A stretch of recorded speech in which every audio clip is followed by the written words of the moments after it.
नमस्कार दोस्तों, मैं नीरज सिंह राणा स्वागत करता हूं आपका शिखर क्लासेस उत्तरकाशी में। इससे पहले पिछले वीडियो में हमने बात की थी उत्तराखंड के पौरव राजवंश की या पर्वताकार वंश की। तो आज हम बात करेंगे कत्यूरी राजवंश या कार्तिकेयपुर राजवंश की। तो जब भारत में हर्षवर्धन का शासनकाल चल रहा था, तो हर्षवर्धन की शासनकाल के बाद संपूर्ण भारत में सामंतशाही राज की स्थापना हो गई। इसी समय एक शासक हुआ करता था यशोवर्मन, जो कि कन्याकुंज का शासक था।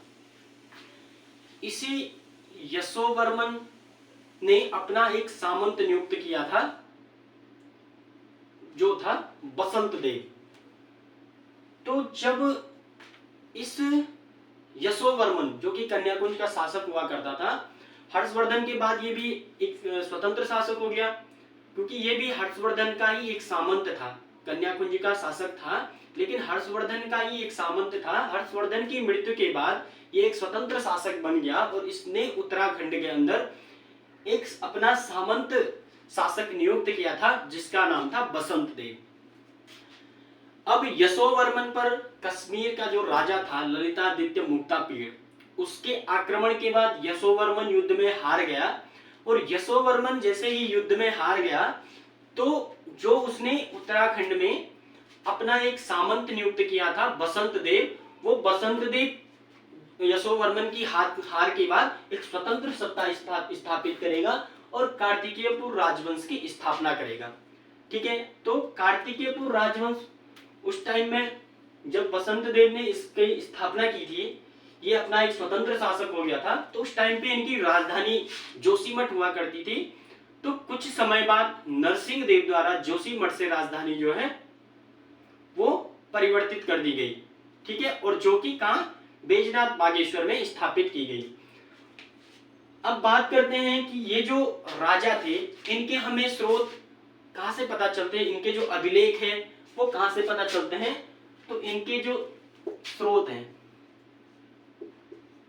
तो स्रोत की अगर बात करें तो हमें जो अभिलेख मिलते हैं वो है सबसे ज्यादा पांडुकेश्वर चमोली। पांडुकेश्वर चमोली, ठीक है। इसमें जो है ललित सुरदेव जैसे शासक का नाम उल्लेख है, और जो कुल इनके अभिलेख मिले हैं वो 8 अभिलेख मिले हैं। और इन 8 अभिलेखों में जो है 14 शासकों का या 14 कत्यूरी वंश के शासकों का उल्लेख किया हुआ है। जो इनके 14 शासक थे, इनका नाम हमें विभिन्न विभिन्न स्रोतों से प्राप्त होता है, अभिलेखों से प्राप्त होता है। ताम्र इनके अभिलेख थे, तो इनसे हमें प्राप्त होता है पांडुकेश्वर अभिलेख से। एक तो जो इनके जो अभिलेख थे, ये सब के सब ताम्र अभिलेख थे। किस किस धातु के थे? ताम्र अभिलेख। कत्यूर घाटी बागेश्वर से भी अभिलेख प्राप्त होते हैं। ये जो शासक थे, ये बहुत दानशील शासक थे। इनके शासन काल में जो विद्वानों का आगमन हुआ, जैसे आदि शंकराचार्य जी, बद्रीनाथ आगमन इनके शासन काल में ही हुआ। मूर्तिकला की जो है इनके शासन काल में बहुत अच्छी शुरुआत रही। स्थापत्य कला, इनके शासन काल को जो है उत्तराखंड में स्थापत्य का स्वर्णिम काल भी कहा जाता है। और इसी प्रकार से जो है कार्तिकेयपुर राजवंश को उत्तराखंड का प्रथम ऐतिहासिक राजवंश भी कहा जाता है। तो ठीक है, उत्तराखंड का प्रथम ऐतिहासिक राजवंश तो कार्तिकेयपुर राजवंश। और राजनीतिक अगर बात की जाए उत्तराखंड में प्रथम राजनीतिक वंश, तो वो है कुणिंद वंश। यह है प्रथम ऐतिहासिक वंश, प्रथम ऐतिहासिक राजवंश अगर बात की जाए तो वो कौन है? कार्तिकेयपुर राजवंश।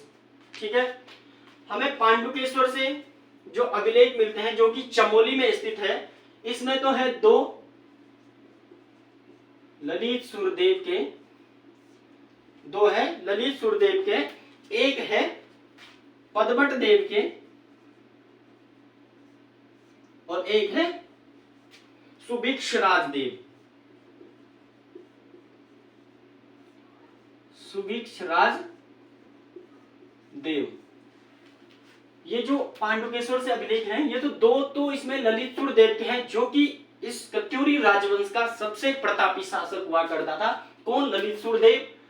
और एक है पदमट देव और एक मिलता है सुभिक्षराज देव का अभिलेख। कहां से? तो पांडुकेश्वर चमोली से। अब इनके जो शासक थे उनमें अलग अलग वंश है। एक तो है वसंत देव का वंश, एक है निम्बर वंश, एक है सलोलादित्य वंश।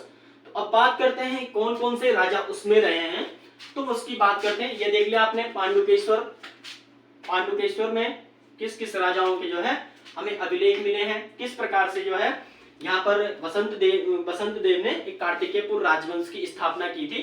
क्योंकि ये जो वसंत देव था ये सामंत था, ठीक है, यशोवर्मन का। यशोवर्मन तो हार गया था जब इसने मुक्तापीड़ ने आक्रमण किया था। ललितासुर मुक्तापीड़ ने, जो कश्मीर का राजा था, तो ये जो है यशोवर्मन हार गया था और इसका सामंत जो उत्तराखंड में था उसने अपनी स्वतंत्र सत्ता स्थापित करके एक नए वंश कार्तिकेयपुर राजवंश की स्थापना की थी।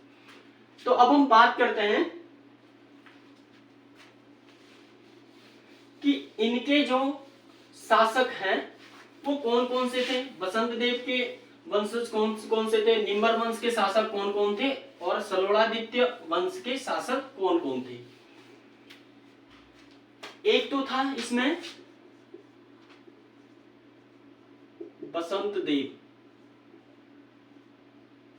ठीक है, एक वसंत देव जो हमें अभिलेखों से प्राप्त चलता है। तो पांडुकेश्वर अभिलेख में वसंत देव के पुत्र का नाम अज्ञात है, मतलब वो मिट गया है और मतलब अपठनीय हो गया है। उसके बाद है खरपर देव। बहुत सारे इतिहासकार खरपर देव को ही अपना शासक वो मानते हैं कि ये जो कार्तिकेयपुर राजवंश था इसके जो शासक हैं स्थापना की वो खरपर देव ने की।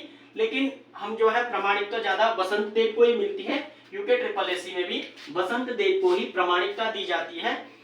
एक था अभिक्षराज देव, अभिक्षराज देव। और इसी के साथ एक था, थोड़ी इधर से लिख लेते हैं, वो इधर दिख नहीं रहा होगा, इधर से लिखते हैं। एक था वसंत देव, फिर दूसरा अज्ञात था, तीसरा खरपर देव, फिर इसके बाद अभिक्षराज देव। इतना तक हो गया था। और इसके बाद जो शासक था अभिक्षराज के बाद हमारा जो शासक था वो था त्रिभुवन देव।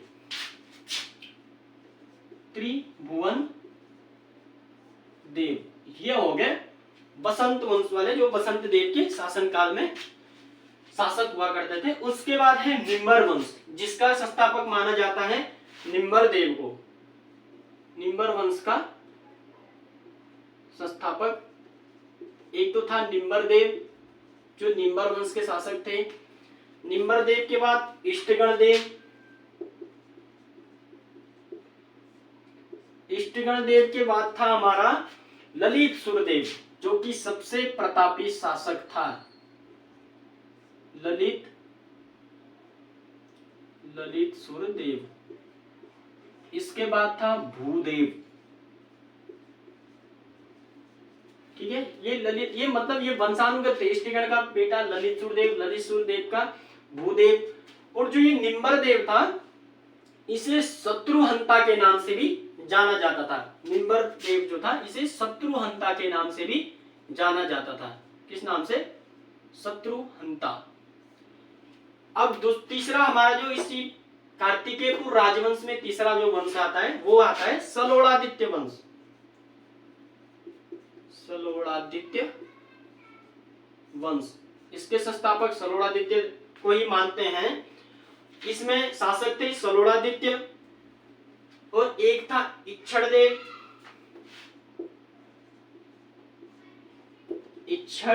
देव और एक था पद्म देव, जिसको देसठ देव भी कहा जाता था। पद्म देव जिसको देसठ देश भी कहा जाता था। और एक था सुभिक्ष राजदेव।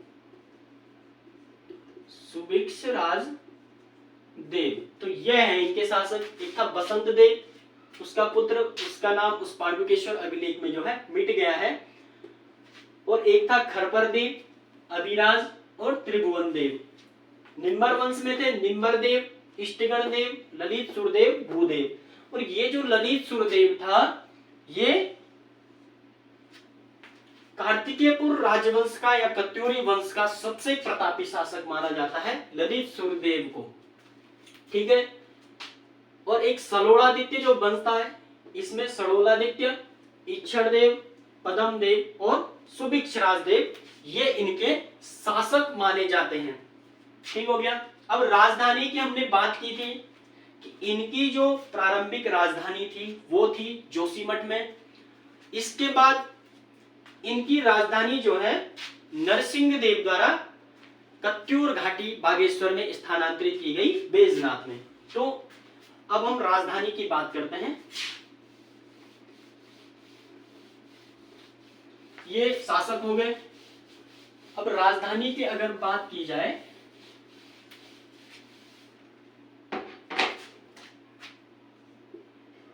राजधानी, तो प्रथम राजधानी थी कहां? जोशीमठ में। ठीक है। और दूसरी राजधानी बैजनाथ बागेश्वर में। अब राजधानी परिवर्तन के बहुत सारे अलग अलग मत बताते हैं। बद्रीदत्त पांडे जी बताते हैं कि जो इन्होंने राजधानी अपनी परिवर्तन की, क्योंकि ये जो चमोली वाला जोशीमठ का जो क्षेत्र था, ये हिमस्खलन वाला क्षेत्र था, तो इसलिए इन्होंने राजधानी को चेंज कर दिया बैजनाथ बागेश्वर में। वो कोई लोग मत बताते हैं, बहुत सारे इतिहासकार बताते हैं कि ये जो है, जो कत्यूरी वंश थे या कार्तिकेयपुर राजवंश के जो शासक थे, वो शैव धर्म के अनुयायी थे। तो लोग, लेकिन ऐसा नहीं कि अन्य धर्म को नहीं मानते थे, शैव धर्म के अनुयायी थे, लेकिन यहाँ पे वैष्णव धर्म, अन्य धर्मों के लोग भी रहते थे। तो बहुत सारे लोग मानते हैं कि जब शैव धर्म और वैष्णव धर्म का आपस में टकरार हो गया था, तो इसलिए जो है इन्होंने राजधानी परिवर्तन की। लेकिन बद्रीदत्त पांडे जी बताते हैं कि यह हिमस्खलन वाला क्षेत्र था, और इसीलिए जो है किसने, नरसिंह देव ने राजधानी कहां कर दी? बैजनाथ बागेश्वर में। इनके द्वारा मूर्तिकला का स्थापत्य किया गया। और जो जोशीमठ में जो नरसिंह देवता मंदिर है, वो किसके द्वारा निर्मित किया गया? तो बसंत देव द्वारा। नरसिंह देवता का मंदिर जो है, देवता मंदिर, तो किसके द्वारा? बसंत देव द्वारा इसका निर्माण करवाया गया। और इनकी जो कुल देवी थी, उसे कहते थे कोट ब्राह्मरी। कुल देवी जो इनकी थी, कुल देवी को कोट ब्राह्मरी इनकी कुल देवी थी, जिसका मंदिर भी जो है इन्होंने बागेश्वर में इन्होंने जो है इसका निर्माण करवाया था कत्यूरी वंश ने। तो इनकी जो कुल देवी थी वो कौन थी? कोट ब्राह्मरी। और इसका मंदिर अगर कोई पूछे तो कहाँ है? बागेश्वर में। इनकी जो भाषा थी, कार्तिकेयपुर राजवंश की जो भाषा थी, इनकी जो राजकीय भाषा थी वो तो संस्कृत थी। राजकीय भाषा संस्कृत।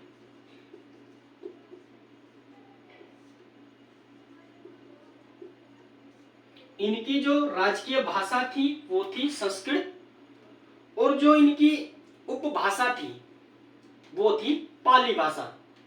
ठीक है। राजकीय भाषा संस्कृत और दूसरी थी पाली। ठीक हो गया। राजकीय भाषा इनकी संस्कृत थी, राजकीय भाषा संस्कृत, और जो इनकी जो लौकिक भाषा थी वो थी पाली। अब बात करते हैं कि जो ये जो अभिलेख मिले हैं, इसमें एक अभिलेख और मिला है बागेश्वर से, कत्यूर घाटी बागेश्वर से एक शिलालेख मिला है, जिसमें कि जो किसका है, त्रिभुवन राज का है। बागेश्वर से एक शिलालेख मिला है जो कि त्रिभुवन राज का है, और इसी अभिलेख में यह लिखा गया है कि इस वंश का जो संस्थापक था वो कौन था, बसंत देव। तो अगर क्वेश्चन आ सकता है कि बसंत देव शासक था, ऐसा प्रमाण हमें कहां से मिलता है, तो बागेश्वर का जो शिलालेख है जो कि त्रिभुवन राजदेव का था, ऐसा प्रमाण उससे लिखा हुआ मिलता है कि इसका जो इस वंश का संस्थापक था वो बसंत देव था। ठीक है, इनके जो ललित सुर देव के जो अभिलेख मिले हैं, ताम्र अभिलेख मिले हैं, उसमें जो लेखक था, जो ताम्रपत्र पे जो उनका शासकों का जो ये जो टिप्पणी इसमें लिखी हुई है, उस लेखक का भी नाम मिलता है, जिसका नाम मिलता है गंगभद्र। ठीक है, उस लेखक का नाम मिलता है गंगभद्र, जो कि ललित सुरदेव का ताम्र अभिलेख से उसका नाम मिलता है। जैसे मतलब कोई चित्रकला बनाता है तो बगल में राइटर का नाम लिख देता है या फिर आर्टिस्ट का नाम लिख देता है कि कौन आर्टिस्ट है, किसने बनाया। तो उसी प्रकार जो है ललित सुरदेव के जो अभिलेख मिले हैं या ताम्रलेख मिले हैं, उसमें भी गंगभद्र नाम के व्यक्ति का एक नाम मिला है। तो ऐसा माना जाता है कि वो उस ताम्रलेख का राइटर रहा है या उसका लेखक रहा है। ठीक है, तो एक इनके उसमें जो प्रचलन में था, इन्होंने एक ये आत्मा की जो पूजा होती है ना, मृत आत्मा की पूजा, ये इनके शासन काल से ही प्रचलन में आई। मृत आत्मा की जो पूजा की जाती है ये इनके शासन काल से ही प्रचलन में आई, और आज भी गढ़वाल कुमाऊं के क्षेत्र में प्रचलित है कहीं कहीं पे। तो ये जो मृत आत्मा की पूजन की जो एक रस्म है, वो भी इनके शासन काल में ही प्रारंभ हुई, और इनके जो अभिलेख की हमने बात की, कुलदेवी की बात कर ली, और इनके अलग अलग वंश की बात कर ली। जैसे बसंत देव वाला वंश था, एक निम्बरदेव वाला वंश था। निम्बरदेव को शत्रुहंता के नाम से भी जाना जाता था, और ललित सुरदेव इनका जो सबसे प्रतापी शासक था। कुलदेवी की हमने बात की कि इनकी जो कुलदेवी थी कोट ब्राह्मणी, राजकीय भाषा इनकी संस्कृत थी, और लौकिक भाषा इनकी जो थी वो पाली थी। और इनके जो अभिलेख मिले हैं, इनके जो अभिलेख मिले हैं वो किस भाषा में लिखे हुए हैं, तो वो किस लिपि में लिखे हुए हैं, उनकी अगर कोई लिपि पूछे तो वो सारे के सारे जितने भी अभिलेख हैं कुटिला लिपि में लिखे गए हैं। जितने भी कत्यूरी वंश के अभिलेख हैं सबकी लिपि अगर कोई पूछे कौन सी लिपि है तो कुटिला लिपि। ठीक हो गया, और राजकीय भाषा इनकी संस्कृत। अब बात करते हैं इनके जो आय के स्रोत की।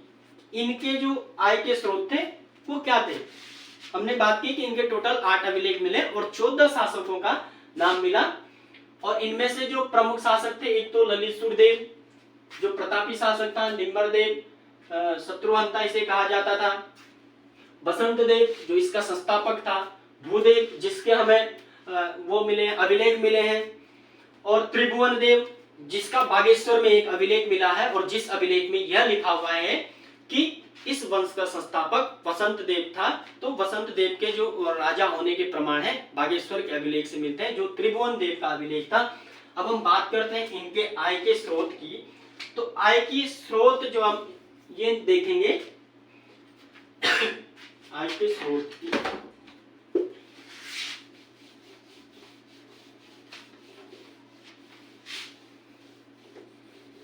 इनके आय के प्रमुख स्रोत थे, एक तो था कृषि, दूसरा था कर, और तीसरा था खनिज एवं वन संपदा। क्योंकि जोशीमठ का इलाका था तो खनिज और वन संपदा इनका आय का साधन भी प्रमुख था। आय के स्रोत, अब इनके आय के स्रोत एक तो था कृषि, दूसरा था भूमिकर,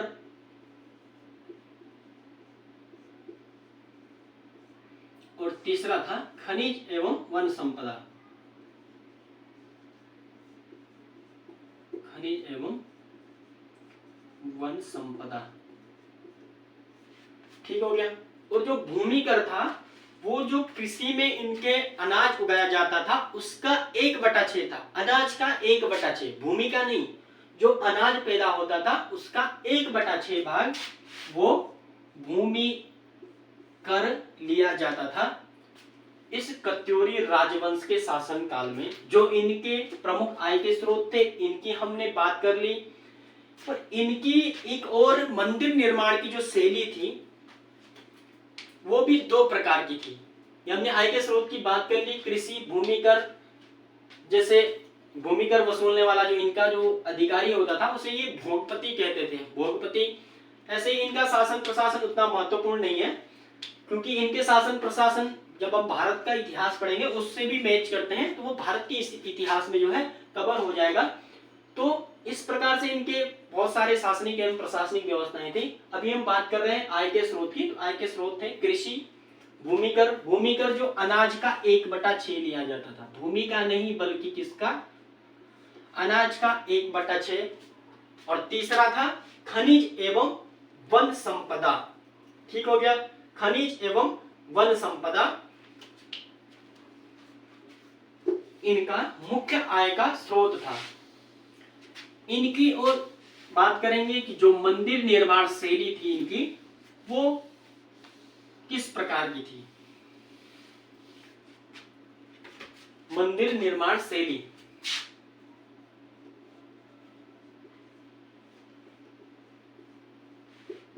मंदिर निर्माण शैली एक तो थी छत्र शैली और एक थी शिखर शैली, 2 प्रकार की थी। एक तो थी छत्र शैली और दूसरी थी शिखर शैली। अब इनमें क्या भिन्नताएं थी वो हम समझेंगे कि जो मंदिर निर्माण की जो इनकी शैली थी इसमें क्या भिन्नताएं थी। जो छत्र वाली जो शैली थी इसमें जो मंदिर के ऊपर इस टाइप के जो छत्र लगाए जाते हैं, जिसका एक प्रमुख उदाहरण है केदारनाथ मंदिर जो कि छत्र शैली में निर्मित है। और शिखर शैली जिसमें जो है ऊपर एक त्रिभुजाकार इस टाइप का बनाया जाता था, जो गर्भगृह है उसमें ऐसे त्रिभुजाकार का जो है एक गर्भगृह में ये बनाया जाता था, तो इसको शिखर शैली कहते थे, जिसका प्रमुख उदाहरण है कट्टारमल सूर्य मंदिर। ठीक है, मंदिर निर्माण की 2 शैलियां थी, छत्र शैली और शिखर शैली। अब इनकी जो भूमि मापन की प्रणाली थी वो क्या थी उसकी थोड़ी बात कर लेते हैं। तो भूमि मापन की प्रणाली भी इनकी 2 प्रकार की भूमि मापन प्रणाली थी, उसकी हम बात करते हैं कौन कौन सी थी। एक तो थी द्रोण मापन और दूसरी थी नाली मापक प्रणाली, जो आज भी उत्तराखंड में प्रचलित है। तो भूमि मापन प्रणाली की अगर बात करें, भूमि मापन प्रणाली एक तो थी द्रोण मापन और दूसरी थी नाली मापन, जो कि अभी भी प्रचलन में है, नाली मापन। तो ये किस अगर आ सकता है कि द्रोण मापन नाली मापन जो है किस वंश की भूमि मापन की प्रणाली थी, तो ये थी कत्यूरी राजवंश की या कार्तिकेयपुर राजवंश की। अब इसके बाद इसका कैसे अंत हुआ, क्योंकि जब ये वीरदेव जब इसका शासक बना उसके बाद उत्तराखंड में तैमूरलंग, अशोक चल्ल जैसे शासकों का आक्रमण हुआ और उत्तराखंड में अराजकता फैल गई। उसी अराजकता में इस वंश के जो शासक थे उन्होंने अलग अलग जगह पर अपनी सत्ता स्थापित की, और उसी सत्ता में एक और शासक था ब्रह्मदेव, जिसने जो है एक शासक था ब्रह्मदेव जो कि अंतिम शासक माना जाता है इस कार्तिकेयपुर राजवंश का। तो ब्रह्मदेव जो शासक था इसने काली कुमाऊं में एक सुई का किला निर्मित किया और वहां पे अपना राज्य स्थापित किया, और इस वंश का जो है यहीं पे समापन माना जाता है, क्योंकि कहा जाता है कि ब्रह्मदेव ने जब काली कुमाऊं पे राज किया तो उसी समय प्रयाग से एक जो है शासक जैसे भ्रमण के लिए आया, क्योंकि बद्रीदत्त पांडे बताते थे कि ये भ्रमण के लिए आए थे, सोमचंद जिसका नाम था। और सोमचंद का व्यवहार जो है ब्रह्मदेव को बहुत अच्छा लगा और इसने अपने पुत्री की शादी करवा दी सोमचंद से और चंपावत में राजमुंगा नामक स्थान दान में दे दिया। और इस प्रकार जो है एक नए वंश की स्थापना कुमाऊं में हो जाएगी, जिसको नाम देंगे चंदवंश की। अब हम इस चंदवंश की आगे बात करेंगे। इस कत्यूरी राजवंश में हमने जो प्रमुख चीजें थी उसका अध्ययन किया, जैसे नरसिंह देवता मंदिर इस कत्यूरी राजवंश के शासन में स्थापित हुआ और जो मृत आत्मा की पूजा वो भी इस शासन काल में हुआ। और बसंत देव को मानते थे, ये दानशील राजा थे। जितने भी कत्यूरी वंश के शासक थे सभी के सभी दानशील राजा थे। तो बसंत के देव को कहा जाता है, इसने जो है शरणेश्वर ग्राम को दान में दे दिया था और इस दान दी गई जमीन को ये आग्रह कहते थे। और ये जो जमीन थी इस पे टैक्स नहीं लिया जाता था, कर मुक्त ये जमीन होती थी या भूमि होती थी। तो शरणेश्वर ग्राम जो है इस बसंत देव ने भूमि जो है शरणेश्वर ग्राम की दान में दे दी थी ब्राह्मण को। तो ऐसे ऐसे इस राजवंश में शासक हुए हैं, इसीलिए इस राजवंश को जो है उत्तराखंड का प्रथम ऐतिहासिक वंश भी कहा जाता है। और किस प्रकार से आगे सोमचंद की एंट्री हो जाएगी कुमाऊं में और चंदवंश की स्थापना हो जाएगी चंपावत नामक राजमुंगा स्थान से, तो इसमें हम अगले टॉपिक में बात करेंगे। अगर आपको अच्छा लगा हो तो चैनल को सब्सक्राइब करें, लाइक करें। धन्यवाद।